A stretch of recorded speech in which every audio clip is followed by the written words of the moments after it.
3 أشهر تفصل الرئيس الأمريكي باراك أوباما على وداع البيت الأبيض، تاركا خلفه إرثا ثقيلا من جبهات فتحت ولم تحسم، تاركا تحالفا دوليا بقيادة أمريكية للقضاء على تنظيم داعش في سوريا والعراق، عملية عسكرية تركزت عبر غارات التحالف الدولي التي كان عليها الكثير من علامات الاستفهام.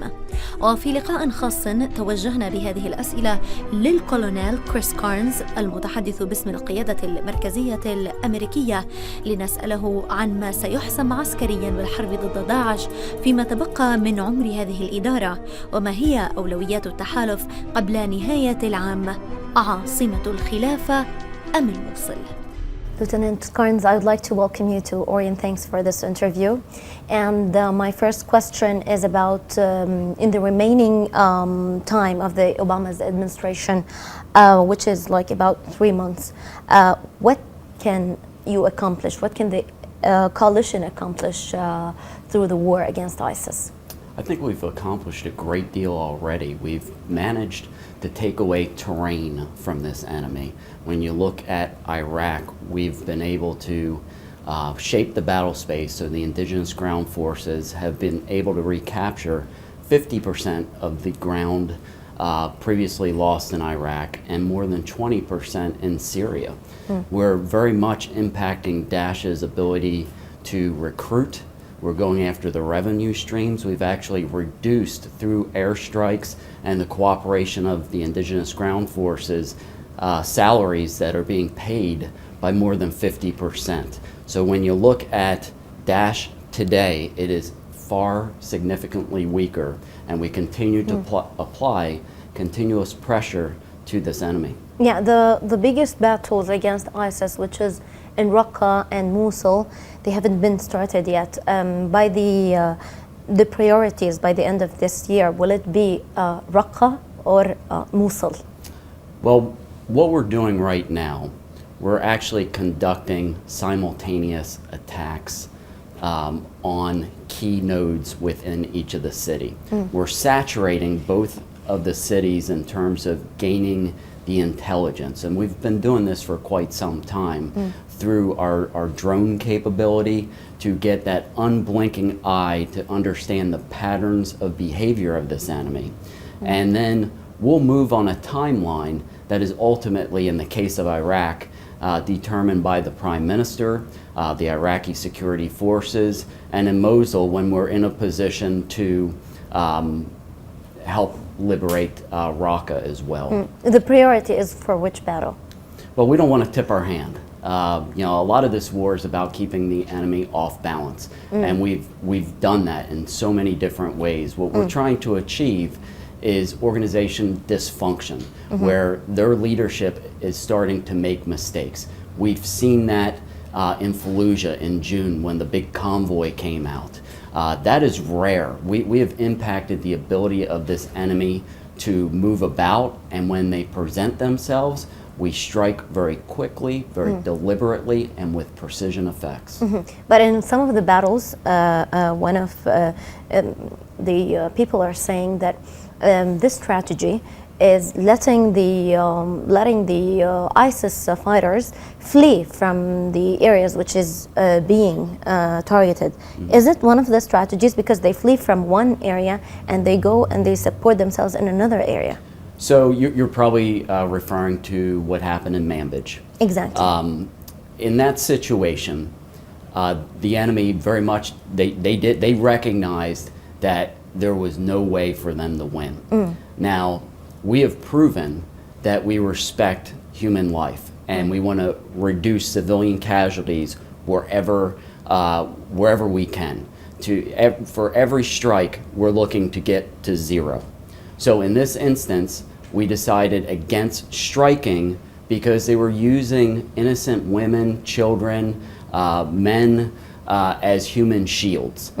So in this, for that particular circumstance, we deemed it appropriate not to strike. However, remember, we have that overwatch capability overhead of the remotely piloted aircraft, or drones as they're commonly referred to. So we're able to get that understanding of where that enemy may go in terms of folding back into the populace. But you're absolutely right. We want to deny this enemy safe haven. Yeah. Going back to the Raqqa battle, people, actually the local people, are concerned about the troops that are going to enter Raqqa, your alliances on the ground, especially that the Kurdish troops, they're not very much welcomed by the local people there in Raqqa. Well, obviously the end solution for Raqqa is going to reside with individuals who occupy Raqqa. However, we have a lot of various partners who have the same determination to get after Daesh in meaningful ways, so they're not abusing innocent people. Okay. What about the Turkish role, especially the American statements that we've heard calling for Turkey to participate in the Raqqa battle? Although we know that the Turkish, they have a big objection to the participation of the Kurdish troops in this battle. I think ultimately we're going to be able to find common ground, because what we have in common is getting after Daesh. When you look at Turkey, they're a valuable, vital ally. We have conduct operations out of Turkish bases. They are fully committed to getting after Daesh, as are various elements on the ground. So I think in the end, what will come about is a collective understanding in a community that realizes that taking Daesh off the battlefield is in everyone's collective best interest. Yeah. Moving to northern Aleppo, how can you describe for us the military situation there against ISIS, with the battles that are taking place now, and also with the participation of the Turks in the northern part of Aleppo? Well, with Aleppo, I think everyone has a concern about the humanitarian situation there. But the air coalition does not conduct strikes in the Aleppo area. We actually operate northwest of Aleppo, so the countries that operate in that space are Syria and Russia. And I think everyone collectively has a concern, because we want to help the innocent people who are suffering in Aleppo. Also, there is we were talking about the Turkish criticism on the role of the coalition and what have the coalition done in the 2 years. We've heard Turkish statements saying that what we have done in Aleppo, in North Aleppo, in 2 weeks, the coalition couldn't do it in 2 years. Well, the Turks, again, are very, very valuable partners, and I don't want to shortchange any of their accomplishments, because really we're one team, part of an air coalition, and whatever success they may have, we also collectively benefit from that success. At the beginning of this conversation, we were talking about Mosul. Some people think that the Mosul battle is very complicated, especially that there are several, we can say, several participants in this battle. People are concerned about the participation of the Kurdish Peshmerga, but that's not the issue. The big issue is with the Hasht, with the popular mobilization forces. What can you tell us about their participation, especially as well that they're not welcome by the local people? Well, what I'm going to speak to is what air power can do to help shape the battle space. And as I previously mentioned, working out the dynamics associated with the ground offensive, we're going to rely a great deal on the Iraqi government, the Prime Minister. They have a plan in place that will ensure that Mosul is also liberated. What we've been doing is shaping the battle space in very meaningful ways. So the car bombs that are typically used, we have actually, across Operation Inherent Resolve, have destroyed more than 600 targets associated with the making of these car bombs, whether they're factories, whether they're the car bombs themselves. So what we're looking to do is create a space that enables these various ground forces the ability to ultimately liberate Mosul. It's going to be a tough battle. Make no mistake about it, because Mosul, just like Raqqa, represents a psychological milestone in the minds of many, because they represent the twin cities, if you will, in Daesh's so-called caliphate.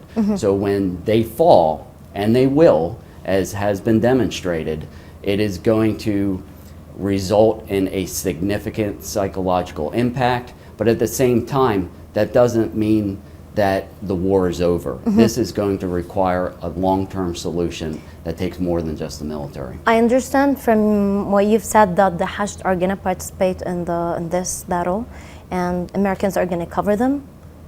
We're going to provide, because the Americans, they told the government that for Hashd not to participate in this battle. I'm sorry, I misunderstood your question. Yeah, the Popular Mobilization Forces, the Hashd, which were the Americans, they were saying at the beginning that they shouldn't participate in this battle, the Mosul battle. So now, did the American stance change? Are they going to accept the Hashd in this battle? We're going to work with the Iraqi government, because ultimately this plan and the way forward for Mosul is their plan. We're in a supporting capacity. We're going to provide that precision strike, close air support capability, just like we've been preparing the battle space in Mosul, where we've conducted more than 1,000 precision strikes and have significantly impacted their ability to command and control. We've impacted their supply lines. We've impacted their ability to employ these tools of terror. But this enemy has proven itself to be a tough enemy, and they don't follow the international norms and rules that we subscribe to. So you can expect that they're going to put these improvised explosive devices in homes, in schools, and lay the ground with these to try to impede progress, just like they did in Manbij. But the ground forces were able to overcome there, and they will in this instance as well. Okay. Going back to Syria and what Secretary Kari's said, and yesterday he asked Russia and the Syrian regime to stop their raids on Aleppo. Do the Americans have the capability to stop these raids, or is this politics? Well, diplomacy matters. I mean, the military is a tool of diplomacy, and it requires discussion between not only the U.S. government but with Russia as well, because Russia has open dialogue with Syria. But ultimately, we're going to rely on the diplomatic function to help provide assistance, and we will do what is required to get after Daesh. Aleppo, as I mentioned previously, we don't conduct operations there. Yeah, you don't conduct operations there, but if it was taken a decision to stop raids there, the Americans, they have the military capabilities to stop the Russians and the Syrian regime from raiding Aleppo, the city of the Aleppo. Our focus is on Daesh, and that's what we are focused on as an air coalition. Yeah, the truce. And I can't speculate in terms of hypothetical situations as to what action may or may not be taken. Okay. And ultimately, that's going to require diplomatic discussions to come to some sort of resolution. That's outside the military. Talking about diplomatic discussions and with the truce that the Americans and the Russians, they agreed on in Aleppo, which apparently failed. The Pentagon was concerned about the military cooperation with the Russians. They were reluctant. Why is this reluctancy? Why don't you trust the Russians for military cooperation, although there is political cooperation and diplomatic cooperation? Well, as the military, we're going to do what we're asked to do and plan accordingly. That's our role, and we will do what we're asked to do. Does a trust deficit exist? Well, that depends on who you ask. Does it exist? A trust deficit? With Russia? I think there is a deficit, but that's built over time in terms of, like any relationship. You have to work toward trust and to ensure that your actions warrant it. Yeah, but how come there is a political, if it's right to say political trust with Russia, but there is no military trust with Russia to share military strategies with them in Syria? Well, I wouldn't say there isn't any, because we essentially have discussions with the Russians almost every day. You know, so we coordinate safety of flight issues to deconflict. Actually, coordinates the wrong word. We deconflict for the purposes of safety. And we've had no challenges as it relates to that in terms of an event where miscalculation has occurred. But this is a very complex battle space. You know, one of our primary concerns is miscalculation. That's why we work very closely with the Russians in terms of ensuring that we're calling them to ensure that there's no mid-air collision, and that we, you know, understand what they may be doing as it relates to air operations from a safety perspective. So what happened in Deir ez-Zor was a miscalculation, was wrong coordinates, or some people say it was a political message from Washington to Moscow? Well, let me explain that situation. First and foremost, it's under investigation. For that particular strike, we were tracking Daesh to that area. We informed the Russians prior to the strike. In turn, they indicated they would inform Syrian leadership and other Russia leadership about the strike. The strike was conducted. When the Russians called us to express concern, we stopped air activity immediately. But the reason we were there was we were targeting. Intelligence had indicated that Daesh presence was there, and ultimately the investigation will determine fact from fiction. My final question is about the Russian raid on the UN convoy in Aleppo. The Americans say that the Russians bombed this convoy on purpose. Is there evidence? Well, especially that you're saying you coordinate daily? Well, no. Well, we deconflict. We deconflict for the purposes of safety. In the case of Aleppo, all I can tell you is it was not air coalition. It was not U.S.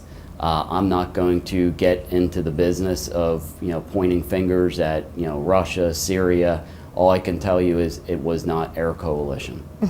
Thank you very much, Lieutenant Kارنز, for this interview and for your time. Thank you.